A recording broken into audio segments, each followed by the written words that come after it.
Every Friday, we like to take a look at the latest films being released in theaters. The one we're highlighting today could be a real sleeper when it comes time for award season. Our film critic, Jim Ferguson, shares a first look. Good morning, Jim. Good morning.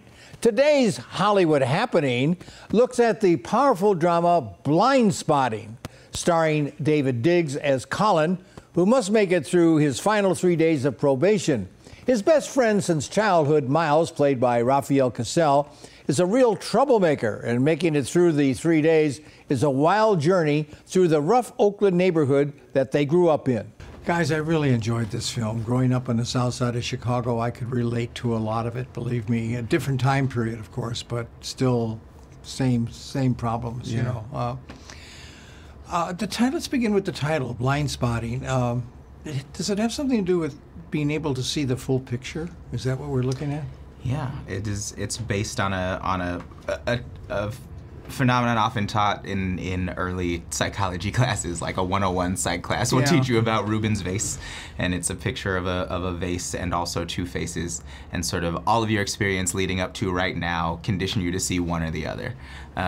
You can also then see the other side, but you're always going to have to work for it, and that's what we're talking about, is sort of the work needed for empathy. And Rafael, there is a scene where you do try to look at each other. Doesn't last for there's a few. We sort of planted a few moments where Colin and Miles, throughout the progression of the conversation, sort of have a long look with each other. And the first one, obviously, they know each other. They've been friends their whole lives. Probably from first grade. Yeah, at least, right? But they're both sort of missing a little bit of each other's circumstance. And I think there's sort of pivotal scenes towards the end of the movie where Miles does some explaining of his and Colin does some explaining of his, and they start to come around to each other. You're both from Oakland originally, and Berkeley, you co-wrote the script itself. Would you both agree that Oakland itself is a character? Yes. Yeah. Definitely. That was one of the prompts. We wanted to show off the city that we grew up in and that we love, and in a way that we hadn't seen done before. Yeah. But growing up in Oakland, like I grew up in the south side of Chicago, you learn how to survive very quickly.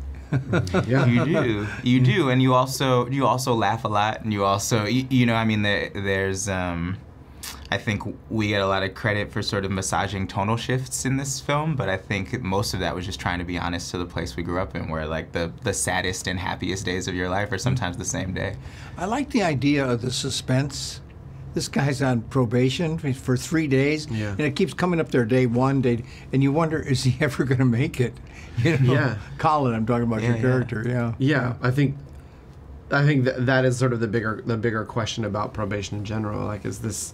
There's not a monster.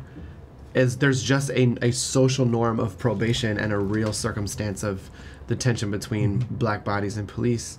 And that I love that people watch the movie, and everyone, regardless of where you come from, or a lot of people in the theater, at least you can feel it when we're sitting in the theater. Yeah, I agree. Everyone is feeling the same fear, and I think there's something really sort of beautiful about it, that communal fear for once.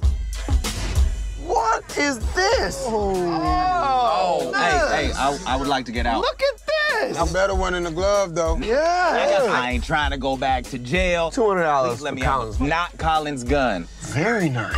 Oh, I just got an Uber pickup. You got it.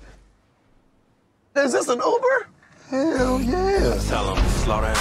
No, you can't catch me. I'm on too fast on the gas, don't chase me. Put them up like this, you guys. I'm a tough guy.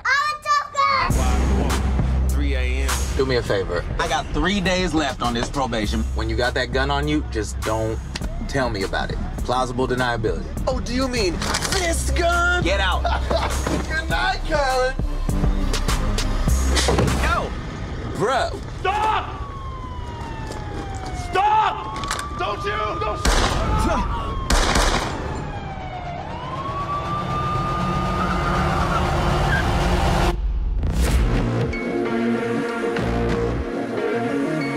You are a convicted felon, Mr. Hoskins. You are now that until proven otherwise. How? Prove otherwise at all times. Sean, enough. Stop! Don't shoot! Don't shoot! Are you with me now? Said, are you with me now? In fact, it's good in a while. You know, you don't have to act ghetto to hang out here. Can you hear me now? You need to get rid of Miles. Miles, this is my best friend. He's gonna put you back in jail, or he's gonna get you killed. Well, as I said, Blindspotting is a powerful drama, and in my opinion, one of this year's best. It's a fantastic story about friendship and survival, set against the backdrop of Oakland, truly a character in the film. It's much more than heavy drama, though. It's also entertaining with energy and humor, including a musical score of rap and hip-hop.